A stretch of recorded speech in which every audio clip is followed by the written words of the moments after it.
आप देख रहे हैं डेली इंडिया न्यूज़। मैं आपका दोस्त और होस्ट प्रहलाद संगेलिया एक बार फिर से आपका स्वागत करता हूं। आज बाबा साहेब भीमराव अंबेडकर जी की जयंती पूरे देश भर में बड़ी ही श्रद्धा और उत्साह के साथ मनाई गई। इस दिन आज जिस तरीके से गुरपतवंत सिंह पन्नू, जो कि एक खालिस्तानी समर्थक है, उस द्वारा एक धमकी भी दी गई थी, जिसके बाद तमाम जितनी भी अलग अलग संगठन हैं, अलग अलग भाईचारा है, उनके द्वारा बड़ी ही नम्र तरीके के साथ जो प्रतिमा है डॉक्टर भीमराव अंबेडकर जी की, वहाँ पर खड़े होकर ध्यान भी रखा गया और वहाँ पर उन्हें श्रद्धा के फूल अर्पित किए गए। इस पूरे मामले पर बात करेंगे। हमारे साथ मौजूद हैं सीनियर जर्नलिस्ट दुर्गेश जी। दुर्गेश जी, पहले तो देश भर से जो तस्वीरें आई, कहीं भी कोई ऐसी जो अप्रिय घटना नहीं घटी जिससे देश के लोगों को ठेस पहुँचे। पहले तो जो बयान दिया गया था गुरपतवंत सिंह पन्नू द्वारा, उसके बारे में आप हमारे दर्शकों को बताइए कि किस तरह का माहौल है अब देश भर में। देखिए प्रहलाद जी, बाबा साहब भीमराव अंबेडकर हमारे संविधान निर्माता है और जितने भी भारतवासी हैं उनके मन में उनका मान सम्मान है, वो उनके दिल में रहते हैं, क्योंकि उन्होंने जो भारत के लोगों को जो अधिकार दिए हैं, उन अधिकारों को लेकर हम भारतीय हमेशा उनके ऋणी रहेंगे। और जो बाबा साहब भीमराव अंबेडकर ने संविधान बनाया ना, तो हमें जीने की आज़ादी, हमें जो समानता का अधिकार, पता नहीं क्या कुछ उन्होंने उस वक्त सोचा जिसकी आज हमें ज़रूरत है। आज से 75 साल पहले वो हमारे लिए वो कर गए जो उनको उनकी जिम्मेवारी बनती थी। जो उन्होंने दिया उसका पूरा भारतवर्ष ऋणी रहेगा। और दूसरी बात, जो आपने थ्रेट की बात की, थ्रेट गुरपतवंत सिंह पन्नू जो है वो खालिस्तानी समर्थक है। उसका काम ही अक्सर ये है कि भारत में जो है माहौल ख़राब रहे, दंगे हों, ऐसा कुछ माहौल बना रहे जिससे उसके आका जो पाकिस्तान में बैठे हैं या कनाडा में बैठे हैं वो खुश होते रहें। पर भारत के लोग अब समझदार हो चुके हैं। अब जैसे ही उन्होंने धमकी दी तो पूरा भारतीय समाज एकमुठ हो गया। उन्होंने कहा कि आप आइए, उन्होंने उनका चैलेंज स्वीकार किया। अब पूरे पंजाब में उन्होंने कहा था कि जो प्रतिमाएं हैं बाबा साहब भीमराव अंबेडकर की, पंजाब से हटा दिया जाएगा। तो कहीं एक भी जगह नज़र आए पन्नू या पन्नू के समर्थक, क्योंकि उनको पता था कि अब अगर वो कहीं नज़र आए तो उनको सबक सिखा दिया जाएगा, तो कहीं नज़र नहीं आए। तो यही संदेश, एक ऐसा एकता का संदेश आज भारतीय ने एक खालिस्तानी समर्थक गुरपतवंत सिंह पन्नू को दिया है और उसको उसके आकाओं को दिया है कि आप वहाँ बैठ के जो मर्जी आप बकवास करते रहें, उसका असर अब भारत में नहीं होने वाला है। छुटपुट घटनाओं को आप अंजाम दे सकते हैं। हम भारतीय एक हैं, एक होकर हम आपका मुंह तोड़ जवाब देंगे। और पूरे पंजाब में भारत के लोगों ने ये बता दिया कि गुरपतवंत सिंह पन्नू कि कुछ भी प्रहलाद औकात नहीं है, जितना बोलना है बोले, जितना जहर उगलना है उगले। अब सभी लोग, देखिए, अगर मैं बात करूं, अलग अलग पार्टियों की बात करें तो सभी पार्टियों ने इस बात का विरोध किया। तो सभी पार्टियां भी एक मंच पे थी। बाबा साहब भीमराव अंबेडकर के खिलाफ जो अपशब्द बोले थे उसने, तो सभी पार्टियां एक मंच पे थी, सभी जातियां एक मंच पे थी, सभी धर्म एक मंच पे थे। और ये इतिहास बना है कि किसी एक मुद्दे को लेकर पूरा भारतवर्ष एक एक जो है ना, एक गुलदस्ते में पिरोया गया। तो इतनी खुशी की बात है। तो गुरपतवंत सिंह पन्नू, आपने किया तो गलत, पर आपके इस धमकी ने पूरे भारत को जो है एक गुलदस्ते में पिरो दिया। उसके लिए मैं पूरे भारतीयों को बधाई देना चाहता हूं। और ऐसी अगर धमकी देनी है तो जितनी मर्जी देती रहिए और हम आपको मुंह तोड़ जवाब भी देते रहे। दुर्गेश जी, 32 डिग्रियां हासिल की थी बाबा साहेब ने। आज की समय में तो 1 डिग्री करनी बहुत मुश्किल होती है। उस समय में जब इतना छुआछूता था भी, जिस जगह वो पढ़ते भी थे, उनको पानी देने के लिए चपड़ासी जो है वो पानी देता था। अगर चपड़ासी छुट्टी कर गया तो उस दिन उनको पानी भी नहीं मिलता था। ऐसी परिस्थितियों में उन्होंने 32 डिग्रियां हासिल की। देखिए प्रहलाद जी, किसी कालखंड में जो ऐसा माहौल रहा है तो बहुत ही अशोभनीय था वो माहौल। ऐसा नहीं होना चाहिए था, क्योंकि भगवान ने सबको एक समान बनाया है। पर होता है किसी कालखंड में कुछ ऐसी घटनाएं होती हैं जो अति निंदनीय घटनाएं हैं, ऐसा नहीं होना चाहिए। और बाबा साहब भीमराव अंबेडकर ने जो संविधान की संरचना की है उसमें उन्होंने यही कोशिश की है, यो जो जातीय भेदभाव है, धार्मिक भेदभाव है, वो ख़त्म होना चाहिए। जो हमारा कॉन्स्टिट्यूशन, हाँ, किसी भी के साथ भी, प्रहलाद, महिलाओं के साथ, दलितों के साथ, उन्होंने महिलाओं को भी अधिकार दिए, दलितों को भी अधिकार, सभी को अधिकार दिए हैं, सभी को समान रूप से उन्होंने अधिकार दिए हैं। और संविधान के सामने उन्होंने यही कहा है कि पूरे जो नागरिक हैं भारत के, संविधान के सामने सम्मान है, एक समान है, किसी को कम या ज़्यादा नहीं आंका जा सकता। तो इतनी बड़ी समानता का अधिकार देंगे, इससे अच्छा और क्या हो सकता था। और जो इतनी 32 डिग्रियां वाले लेने वाला इंसान है, उस इंसान ने अपने जीवन काल में जो प्राप्तियां की हैं, उनकी प्राप्तियों का आनंद भारतीय संविधान के रूप में हम आज भी मान रहे हैं।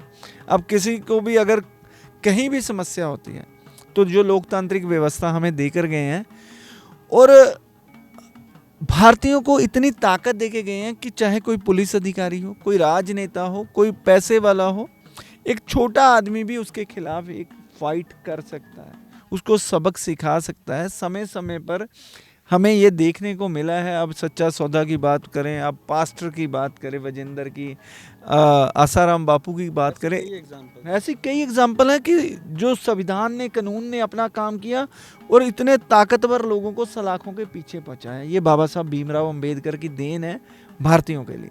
दुर्गेश जी, इसमें सबसे अहम बात वो ये भी है कि एक मैसेज भी था कि पढ़ाई तो विदेश में करी है, और उनका मन था कि मैं अपने देश में जाके अपने लोगों के साथ मिलूं, वहाँ पर रहकर ही काम करूं। हालांकि उनके पास कई ऑप्शंस थी कि वो बाहर रहकर भी उन लोगों के लिए काम कर सकते थे।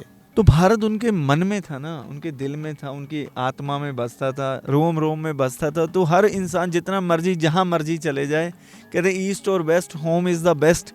तो कहने जो सुख छज्जू दे चवारे वो बलख ना बखारे। पर जो आज का यूथ है वो तो चाहता है कि मैं कनाडा चला जाऊं, इंग्लैंड चला जाऊं, अमेरिका चला जाऊं। आज का यूथ थोड़ा भ्रमित है। अब देखिए, भ्रमित होने की वजह से अब बाहर जाने के बाद एक चलन चला था, अभी थोड़ा कम हो गया। अगर पिछले मैं 2 महीने 3 महीने की बात करूं तो पूरे पंजाब में ये थोड़ा सा चलन कम हुआ है, क्योंकि अब उन्होंने बाहर जाके देखा कि हमें जो सबज बाग दिखाए गए थे, यहाँ आके तो हमारी लाइफ और भी हार्ड है, टफ है। यहाँ अगर पानी का गिलास भी उठाना है आप, वो खुद उठाना है, सुबह नाश्ता खुद बनाना है, रात का खाना खुद बनाना है, कपड़े खुद धोने हैं। तो टाइम है नहीं है, खाना मिलेगा नहीं मिलेगा, हर एक चीज़ वहाँ जाकर उन युवाओं को समझ आ रही है। यहाँ तो माँ, बहन, दादी, बाप, उनको इतनी सुख सुविधाएं मिलने के बावजूद सिर्फ एक दूसरे को देख के भेड़ चाल के रूप में वो विदेशों में गए। अब देखा कितना बुरा हाल हुआ प्रहलाद, कनाडा में और कंट्रियों में। तो अभी अमेरिका ने कैसे लोगों को हथकड़ियाँ लगा लगा कर वापस भेजा है। तो ये कुछ देर का चलन था। और पंजाब, भारत एक फर्टाइल लैंड है, भारत में इतनी अपॉर्चुनिटीज़ हैं, विदेशी लोग तो भारत में आके काम कर रहे हैं और हम वहाँ भाग भाग के काम कर रहे हैं। हम सिर्फ एक रोज़गार पाने के लिए, हमें जॉब सीकर, मैं हमेशा बात करता हूँ कि जॉब सीकर नहीं बनना है, जॉब पाने के लिए हम बाहर जा रहे हैं। अब जॉब सीकर क्यों बन रहे हो? आप जॉब प्रोवाइडर बनिए ना। आप थोड़ा सा all around development, skill development कीजिए, छोटे बहुत जो छोटे छोटे काम हैं उनको अपनाइए, काम धंधे अपनाइए, तो आपको बाहर जाने की आवश्यकता ही नहीं पड़ी है। जो हमारे प्रवासी भाई हैं वो पंजाब में आकर प्लम्बर, इलेक्ट्रीशियन, मिस्त्री, बढ़ई, रिक्शा पुलर, मतलब आप देखिए तो सही, इवन रेडी जो भी मार्केट है, जो अपना फूड मार्केट है, स्ट्रीट फूड मार्केट, उन पे उनका कब्जा है। तो विदेश नहीं प्रदेश से आए हैं, तो कितने पैसे कमाकर यहाँ उन्होंने कोठियाँ डाली हैं प्रहलाद। हमारे युवाओं के लिए, हमारा युवा यहाँ काम नहीं करना चाहता, उनके जैसे डिग्निटी ऑफ लेबर नहीं है उनमें, ये दिक्कत है। अदरवाइज हमारे पंजाब में, देश में काम की कोई कमी नहीं है। बट ये है कि वो वाइट कॉलर जॉब ढूंढता है, वो कहता है मेरे को एसी रूम में बैठ के मेरे को काम करना है। अब यहाँ अगर मैं पंजाब मोहाली की बात करूँ, यहाँ एक जो रेडी फड़ी वाला गोलगप्पे की रेडी लगाता है, वही मतलब के सालों में लाखों कमा लेता है। और हमारे कुछ पंजाबी लोगों ने भी ऐसा सिस्टम शुरू किया है और उन्होंने बहुत गजब का धंधा स्टार्ट कर लिया है। कई तो एग्जाम्पल्स ऐसी भी हैं, लोगों ने बाहर से आकर यहाँ पर फास्ट फूड वगैरह लगाया है। दुर्गेश जी, बीइंग ए भारतीय, बीइंग एक हिंदुस्तानी, जब गुरपतवंत सिंह पन्नू जैसे लोग ऐसी स्टेटमेंट देते हैं तो सबसे पहले दिल में, दिमाग में क्या चीज़ आती है? हमारे दर्शकों से ज़रूर हम आपको चाहेंगे कि शेयर करें। देखिए, जैसे कहते हैं कि आसमान की तरफ थूकना ना, और फिर थूक कहाँ गिरता है? खुद के मुंह पर ही गिरता है। तो गुरपतवंत सिंह पन्नू ने जो ये स्टेटमेंट दी, इतनी अभद्र स्टेटमेंट दी, उन्होंने आसमान पर थूका और वो थूक उन्हीं पे गिरा है, ये मेरे मन में आता है। और दूसरी बात ये है कि जो हमारा दलित समाज है वो उनको भगवान तुल्य जानता है। वो कहता है कि जो जीवन में उनकी तरक्की हुई है, उनकी तरक्की में बाबा साहब का बहुत बड़ा योगदान है। अब महिलाओं को जितने अधिकार मिले हैं, वो कहती हैं कि बाबा साहब का उनके जीवन सुधार में बहुत बड़ा योगदान है। तो बाबा साहब का मान सम्मान पन्नू जैसे लोग कम नहीं कर सकते, चाहे उल्टा लटक लें। तो मैं पन्नू जी से यही कहूँगा कि ऐसी अब शब्द टिप्पणियाँ करनियाँ बंद कीजिए।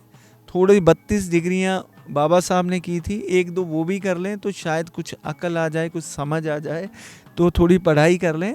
देखिए, और हमारे गुरु साहब हैं, उन्होंने भी मानवता का संदेश दिया। कहते मानस की जात सबे एके पहचाने।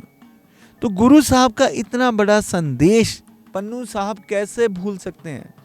मैं पन्नू साहब इसलिए बोल रहा हूँ कि पन्नू जी आप थोड़ा समझ लीजिए, हम मर्यादा से आपसे बात करना चाहते हैं। हम सब लोग पंजाब में, हिंदुस्तान में बहुत खुश हैं। आप हमें तोड़ने का प्रयास मत कीजिए, और जितना करेंगे हम उतना एक होते जाएंगे।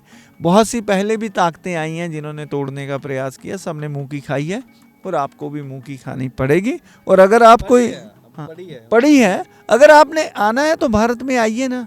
यहाँ लोगों की भलाई के लिए अगर कोई काम कर सकते हैं, करिए। अगर आपके पास थोड़ा बहुत पैसा है, अगर थोड़ा बहुत दिमाग है, तो यहाँ आके लोग भलाई के काम कीजिए ना। दुर्गेश जी, आज जो पंजाब पुलिस की अगर बात कर लें, क्योंकि हम पंजाब में हैं तो पंजाब की बात ज़्यादा करेंगे। पंजाब पुलिस के अलावा लोग भी बहुत भारी संख्या में, जहाँ जहाँ बाबा साहेब भीमराव अंबेडकर जी की प्रतिमाएं हैं वहाँ पर इकट्ठे हुए हैं। और वहाँ पर भी पूरी वो उनकी स्टेटमेंट्स जब आई हैं, सोशल मीडिया के ज़रिए आई हैं, या हमारे जो भी स्टिंगर्स हैं उन्होंने भेजी हैं, भी वो चैलेंज कर रहे हैं, कहते हैं आप भेजो। प्रहलाद इसलिए तो हमें पन्नू का धन्यवाद भी करना चाहिए कि पूरे भारतीयों को एक सूत्र में पिरो दिया है। तो ये भारतीयों की खासियत रही है कि जब भी कभी बाहर से आक्रमण हुआ है ना, बाहर से भारतीयों को तोड़ने की कोशिश की है, तो सब हिंदू, मुस्लिम, सिख, ईसाई, बौद्ध, जैन सब एक हो जाते हैं। कोई जाति पाति नहीं देखी जाती। तब ये देखा जाता है कि हम पे बाहर से अटैक हुआ है, हम अंदर के मसले खुद निबेड़ लेंगे। अगर बाहर से कभी भी कुछ ऐसा होगा तो हम उसका मुंह तोड़मा जवाब देंगे, और ये जवाब भारत की जनता ने दिया है। और मैं भारत की जनता को सलूट करता हूं, और यही चाहता हूं कि इसी तरह वो आपस में मिलकर रहें और भारत की तरक्की में अपना योगदान डालें। और बाबा साहब भीमराव अंबेडकर जी को मैं अपनी तरफ से भी जो है प्रणाम करता हूं, श्रद्धा सुमन अर्पित करता हूं कि हमारे देश के लिए एक बहुत ही खूबसूरत जो पुस्तक, हमें धार्मिक पुस्तक से भी बढ़िया पुस्तक, संवैधानिक पुस्तक दे के गए हैं, उनके लिए बहुत बहुत धन्यवाद। जी, बहुत बहुत धन्यवाद दुर्गेश जी, इतनी जानकारी देने के लिए। सो ये एक मैसेज जरूर है इस खालिस्तानी समर्थक को, गुरपतवंत सिंह पन्नू, जो समय समय पर ऐसे शब्द का प्रयोग करता है जो नहीं करने चाहिए। ऐसी शब्दावली यहाँ पर बर्दाश्त नहीं की जाती, चाहे वो किसी भी धर्म, किसी भी मजहब का हिंदुस्तानी या भारतीय क्यों ना हो। आज जिस तरह से लोग आपके चैलेंज को एक्सेप्ट कर चुके हैं और बोल रहे हैं कि आके तो देखो, फिर पता चल जाएगा कि हिंदुस्तानियों में कितनी जान है, कितनी पावर है, और कितनी, सबसे अहम बात, एकता है। फिलहाल के लिए इतना ही। मुझे और दुर्गेश गाजरी जी को दीजिए इजाज़त। धन्यवाद।